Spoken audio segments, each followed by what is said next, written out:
those of you who may not know, I'm Sheriff Lombardo of the Las Vegas Metropolitan Police Department. Today I'm going to give you an update where we currently are with the investigation, and then I'll give you some insight to where we're going with the investigation, and then I'll be happy to answer a small number of questions. As I've said from day one, we want to figure out the why to this, and we'd like to know the motive. That is our most important goal, to prevent any further action associated with another individual who's contemplating this, or what exactly went along in the suspect's mind to enable him to pull off such a complicated event. This article from the Los Angeles Times came out a little while ago. Las Vegas gunman shot security guard a full 6 minutes before opening fire on concertgoers, police reveal. Police have dramatically changed their account of how the Las Vegas massacre began on October 1st, revealing the gunman shot a hotel security guard 6 minutes before opening fire on a country music concert, raising new questions about why the police weren't able to pinpoint the gunman's location sooner. Officials have previously said that gunman Stephen Paddock shot Mandalay Bay security guard Jesus Campos after Paddock had unleashed his deadly volley at the Route 91 Harvest Festival. They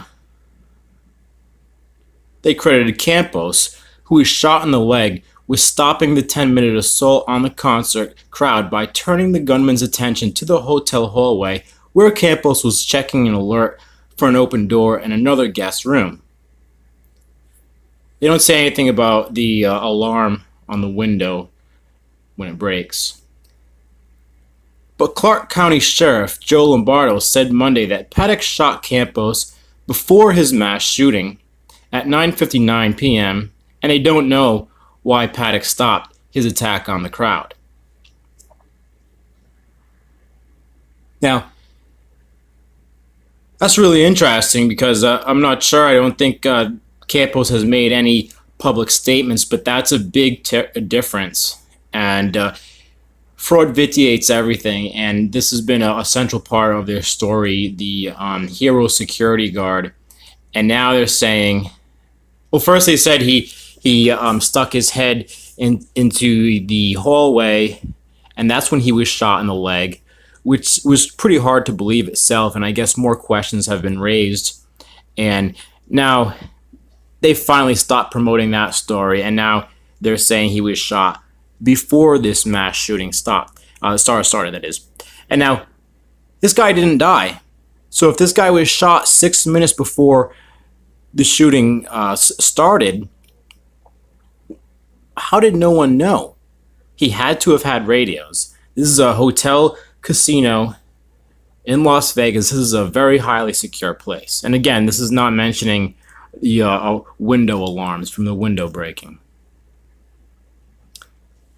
Paddock, who had placed security cameras outside his room, shot Campos through the door of his suite, which was outfitted with a camera to survey the hallway, as was a room service car parked outside. Police have said that Paddock fired 200 rounds into the hallway. I find it hard to believe that there aren't cameras in the hallway that would have seen all this. Investigators previously said the security guard was shot after Paddock had already spent 10 minutes firing into the crowd of concertgoers gathered below the hotel. So first they were saying, then that was, they said it was 9 to 11 minutes.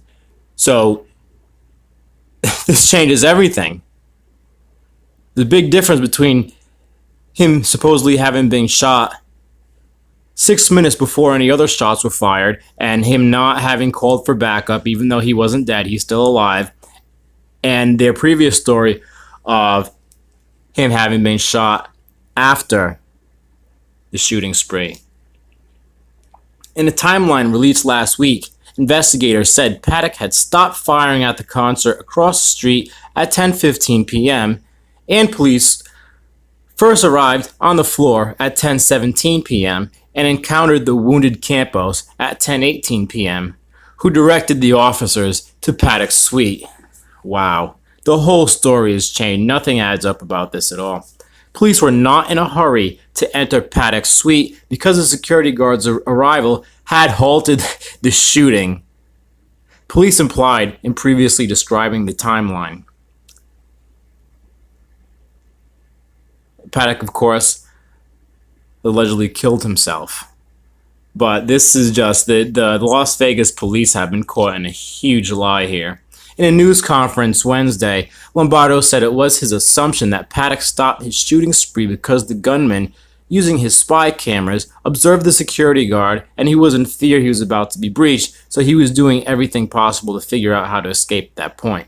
So last week, Clark County Undersheriff Kevin McCahill said that Campos had notified his dispatch, which was absolutely critical to us, knowing the location, as well as advising the responding officers as they arrived. So here they're admitting that this guy called his dispatch, but the story that they've said all along was that this was after the mass shooting. And now, if this story is true, this really should open up the hotel to negligence lawsuits. Tremendous amount of negligence here if this is true, that he called his dispatch.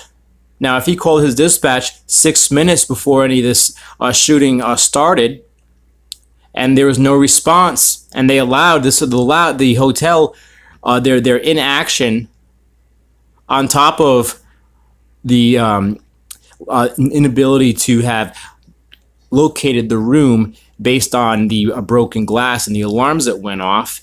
They're really throwing the hotel security under the bus here big time. But Monday, the timeline changed. Mr. Campos was encountered by the suspect prior to his shooting to the outside world. Here's a revised timeline. First shots fired 6 minutes before the massacre.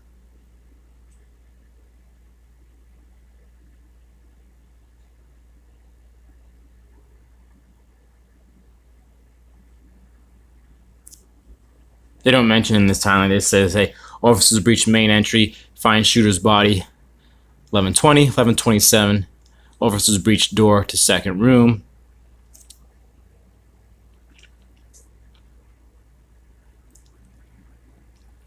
Police officers who started searching the hotel after the shooting began didn't know a hotel security guard had been shot until they met him in the hallway after exiting the elevator. But again, this guy is security for a hotel casino in Las Vegas. He had radios. The original story was that he radioed his dispatch after having been shot. So it looks like they are trying to shift the blame onto hotel security here. There's been a lot of inconsistencies with this. Police spokespersons did not immediately respond to several follow-up questions from the Los Angeles Times seeking clarification on the new timeline. Looks like they got a lot to hide here. Charles Sid Healer, retired LA County Sheriff's Commander and tactical expert, said the new timeline changes the whole perspective of the shooting. He said if police had known immediately that a guard had been shot, they would have rushed to the room while the gunman was still firing. He said it seemed to signal a breakdown in communication. But the original story that they were originally saying, again, was that the security guard radioed his dispatch after being shot, and now we know the supposed shooting of the security guard was 6 minutes before any other shots were fired. Doesn't say much for hotel security, he said. After Campos was shot, a maintenance worker appeared on the 32nd floor, and Campos prevented him from receiving any injuries. Trying to give the guy a little credit, at least. Reps from Mandalay Bay did not immediately respond to messages seeking comment. Lombardo said investigators still had not uncovered a motive for Paddock's attack. Zero evidence of a second gunman. They just keep lying because there's numerous reports of multiple shooters their own radio reports multiple shooters. Lombardo revised the date on which police believe Paddock checked into the Mandalay Bay. While initially they said he checked in September 28th, 3 days before the shooting, they now believe he checked in September 25th.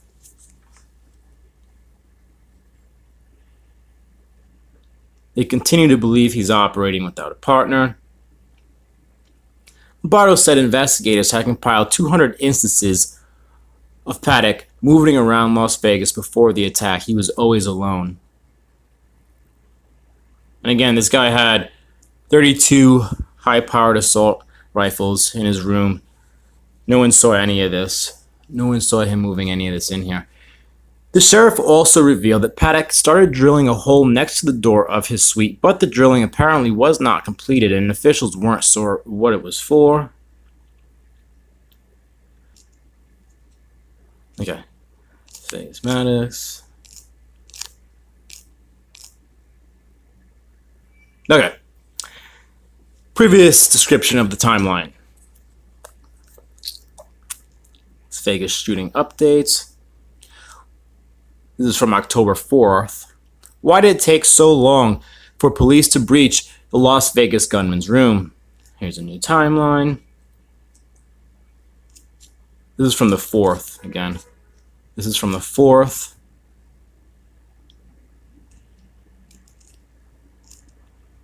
How long did it take Las Vegas police to storm the room at Mandalay Bay where Paddock was laying fire on a crowd of 22,000 helpless concertgoers?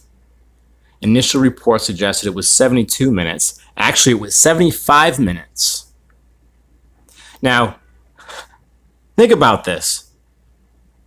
We just saw this security guard was shot. Now, they're saying 6 minutes before his shooting spree began. He radioed his dispatch immediately, according to the original account of events. And this guy's still alive. There's no reason for him not to have been able to radio his dispatch, even if he was shot in the thigh. But, like that being said, despite him supposedly now having been shot 6 minutes before the shooting spree, actually it was 75.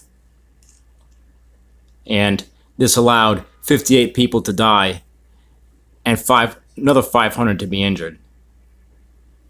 Reason for the delay: officers actually reached his hotel room door on the 32nd floor within 12 minutes of the first shots being fired, which is phenomenal. Now again, remember, the shooting spree, they're saying, lasted 9 to 11 minutes.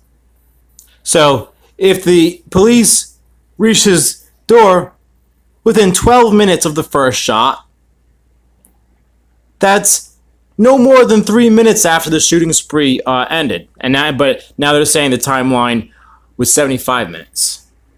Shots stopped for 10 minutes after they started, which factors in information recorded on police body cameras and CCTV from the concert venue. Now, we've seen other police body cam footage of the people exiting this shooting. For some reason, I doubt we're going to see this body cam footage. Shooting apparently halted when Paddock detected the security guard's approach to his hotel room door and turned to shoot the guard. Wow, they cannot get their story straight. The first officers arrived 2 minutes after that. When they saw what happened, they evacuated nearby rooms, waited for backup from SWAT. They waited to enter the room 75 minutes after the first shots were fired, even though the security guard, who they said called his dispatch after being shot, they're now saying was shot 6 minutes before the first shots were fired onto the crowd.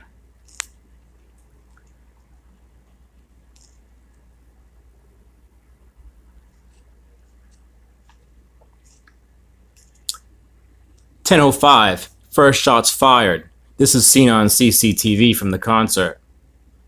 10:12, first two officers arrive on the 31st floor, announcing fires coming from directly above them.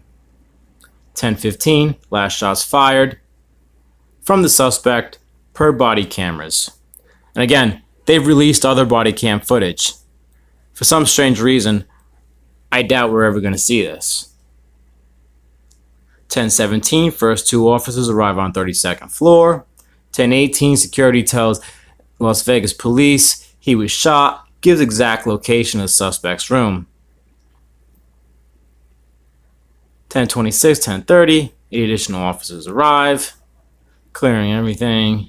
10:55, 8 officers arrive in stairwell at the opposite end of the hallway nearest to the suspect's room. 11:20, first breach is set off, officers enter the room. Okay, so in the day since our last briefing, investigators from the LVMPD, along with many agents from the FBI and ATF, have continued working around the clock on the 1 October shooting. Today I'll provide you with some information, but mostly I hope to clarify or provide more updated information on some of the details that have been reported in the media. A number of you have already reported that the brother of the suspect is in town, and yes, he is. We are in contact with him, along with other family members.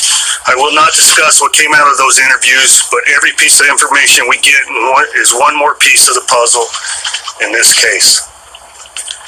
Last week we talked about the single person whose action helped pinpoint the location of the suspect, and that was the Mandalay Bay security guard Jesus Campos. As you might imagine, Mr. Campos was not only injured when he was fired upon, as he did his room check about the door alarm down the hall from the suspect's room, but he was also extremely shaken up by what happened to him. He was able to confirm for us exactly what he heard and saw in the moments before he was shot. He was able to confirm for us exactly what he heard and saw in the moments before he was shot. He was able to confirm for us exactly what he heard and saw in the moments before he was shot. We have uncovered no evidence to show there was a second shooter. We have uncovered over 200 instances of the suspects traveling throughout Las Vegas, and he has never been seen with anyone else. We have no evidence or intelligence that the suspect was linked or had affiliation with any known terrorist groups or ideologies. In coordination with the FBI's Behavioral Analysis Unit, a comprehensive picture is being drawn as to the suspect's mental state, and currently we do not believe there is one particular event in the suspect's life for us to key on. We believe he decided to take the lives he did, and he had a very purposeful plan that he carried out. So moving forward, we anticipate being at the Route 91 site for at least another week, along with the room at the Mandalay Bay. There was a deposition that came out today from 2013 that said he was taking Valium. Have you found any medications? We have found some evidence of medications. I'm not at liberty to discuss that. Can you tell us about the note? Was that to cause damage? What were those notes? What note? The note that was in the suspect's room. There was not a note in the suspect's room. We recovered a document that had numbers associated to it, and I'm not at liberty to make a guess on what that was for. It could be. We're figuring that out. Sheriff, also in the suspect's recording accounts we heard last night, there were drills. According to other accounts, the guard, Jesus Campos, heard drilling in the room. What drilling was done, and what do you think it was to accomplish? So the question is, what drilling was done, or what was the intent of the suspect? There was drilling done. It was to the doorway, adjacent wall to the doorway, and just the assumption would be to either place a camera or to place a rifle. Did I follow that? But the drilling was not completed. Did Officer Campos hear drilling? Yes, he did. How's Mr. Campos doing? you have any? Can I finish this question, sir? And he knocked because of the drilling? No. There's never been anything out in the public forum about knocking. He was investigating an open door. He became of the drilling sound. Sheriff, what time exactly did Mrs. Campos sustain, the injury? What's the timeline like?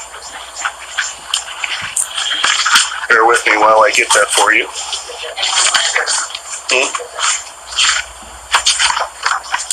Well, it's fairly simple for me to obtain. What was the question, ma'am? Can I also ask, in the day? What was the original question? What time he got sustained the injury?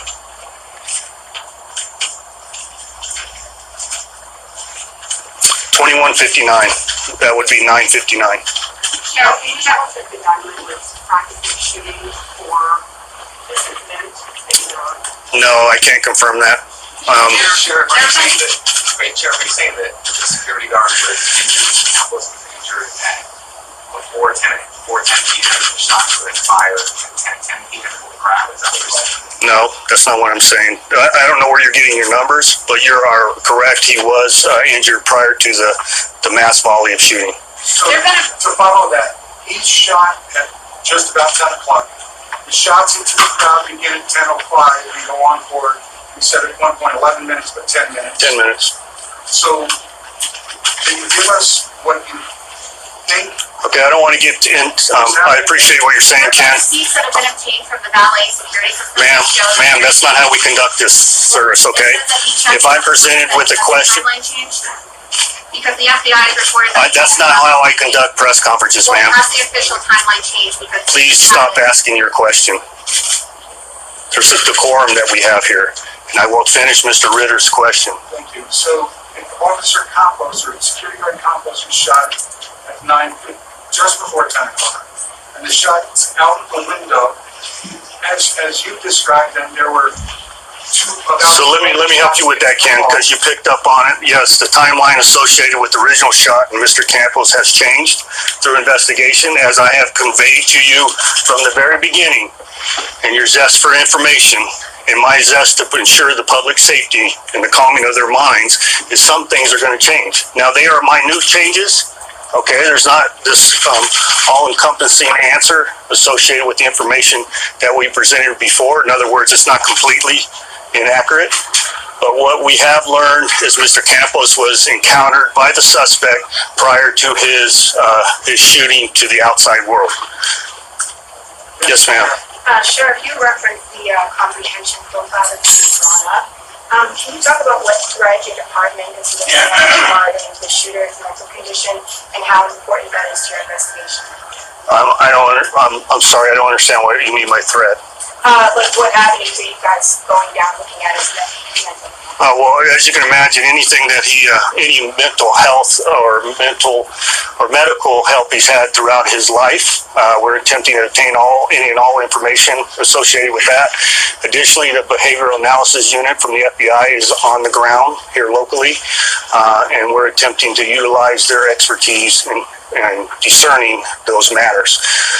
What I will provide with you is behavioral analysis is in LA also, Los Angeles, while interviews with Ms. Stanley are being conducted.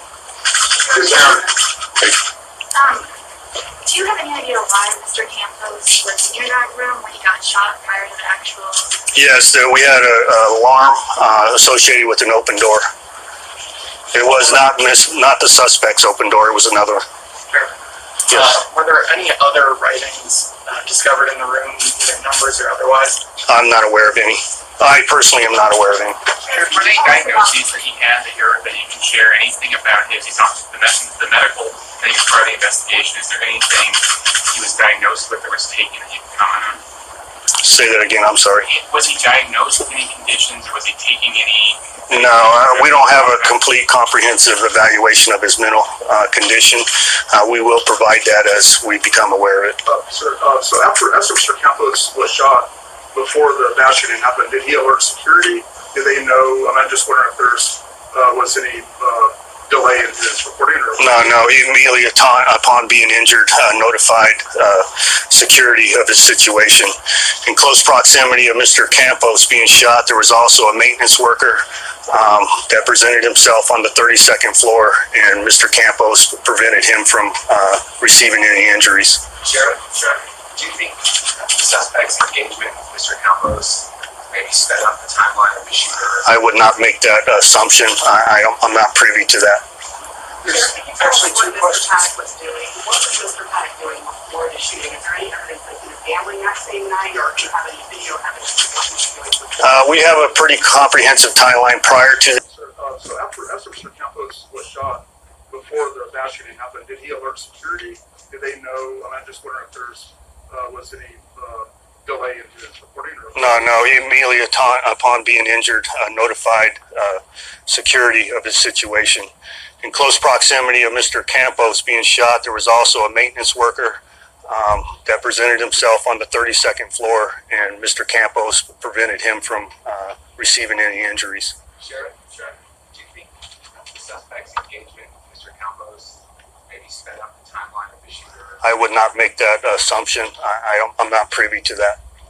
there's actually two What Mr. questions. Paddock was doing? What was Mr. Paddock doing before the shooting? Is there any evidence that he was gambling that same night, or do you have any video evidence of what he was doing? We have a pretty comprehensive timeline prior to the shooting, but more importantly, it's up in the public forum. He was gambling the night before. I do not want to disclose his actions up to the shooting because that's part of the investigation. To end Mr. Paddock's actions, what caused him to stop shooting out the window? Do we know?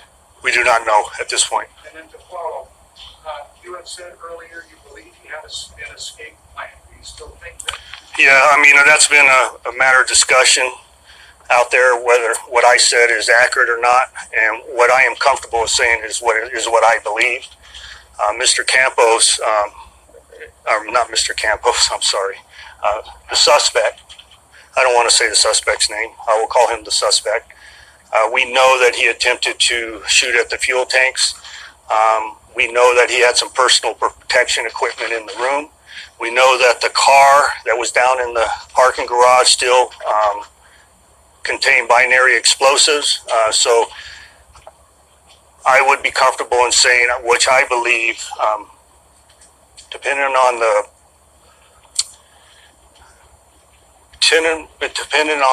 the splash he made during the shooting, would it enable the first responders to be directing their attention in other locations, which would enable Mr. Paddock to just leave the hotel. And we do not know whether he had planned to cause additional harm outside of what occurred at Mandalay Bay. Was there ever a trigger mechanism found that would have led to the coffin? A trigger mechanism. We talked about finding electronics in the room. We talked about. Oh, you mean something that would no, the explosives were not set up in order to detonate with a trigger. So, Sheriff, in your belief, Yes, ma'am. And the security guard, and when did the police know that the security guard was shot? Before the gunshot at 10:05 p.m. or only after the aftershocks were done? They weren't aware of him being shot until they met him in the hallway after exiting the elevator. Sheriff, when did he check into the Or hotel? medication? And what date did he check into the hotel? Best of my recollection, we have information on the 25th. I had told you previously the 28th. We're trying to confirm his actions between the 25th and the 28th. I'm under the belief that he was not occupying the room between those days. Sheriff, Medication specifically was taken. I already said that, ma'am. I can't answer that question now. Can you address specifically, you said that you don't want to say the suspect's name, can you just briefly talk about why that is? Why? Because I don't want to sensationalize his actions. I believe if he doesn't have a name, nobody can relate to him. Sheriff, Yes, sir. In the back. We recently heard reports about cell phones found in the suspect's room. How many cell phones were found, and was there any sort of indication that he might have been communicating with anybody? Aaron, do you have that information? I don't think it's true to give that out. Okay. No, we don't have that number. I don't know the number personally. Sure. You mentioned that something about how you had a therapist who went over 200 times in the valley. Can you talk about where you're going, what he was doing? No, I can't reach. I wish I could give you a comprehensive timeline and his movements. That would assist us in developing possible witnesses, but we're still running that down. It's still a really comprehensive evaluation of all the electronic equipment associated with this individual, and that's going to take quite some time. What I am proud of is how far we've gotten to this point. And yes, I'm frustrated. If you look in the public media, the perception that I am frustrated at the speed of this investigation, yes, I am. It isn't because nobody is not doing their job. It's because this individual purposely hid his actions leading up to this event, and it is difficult for us to find the answers to those actions. And that's why it's important for you to give me some deference, the FBI some deference, and the police department some deference to the ability to run out these leads. Now, I have noticed in the public forum several assumptions, unconfirmed statements, and actions of this individual put out there, and it makes it very difficult for us to follow the leads that we currently have when we're trying to chase our tail in other directions. And I have said this to you before. I appreciate all your help. You're a force multiplier for us because there's a lot of hidden pieces to this puzzle, but there's also a happy medium associated with that. And I will answer Mr. Ritter's question. That will be the last question.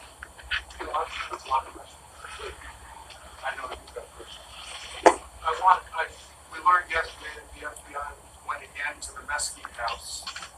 Did the FBI also go back to Reno, that house there, and the vehicles? Are we recombing? Perhaps you can tell us if we're recombing evidence. Yes, we are. The question was, is the FBI, along with LVMPD, revisiting the crimes or the personal property of the suspect? Yes, that is accurate. Along with the behavioral analysis detectives, they are also present, and maybe we can discern some additional evidence as a result of that revisit. Okay, thank you very much. And like I said previously, we anticipate the next press conference to be Friday. Barring any key evidence that we become aware of,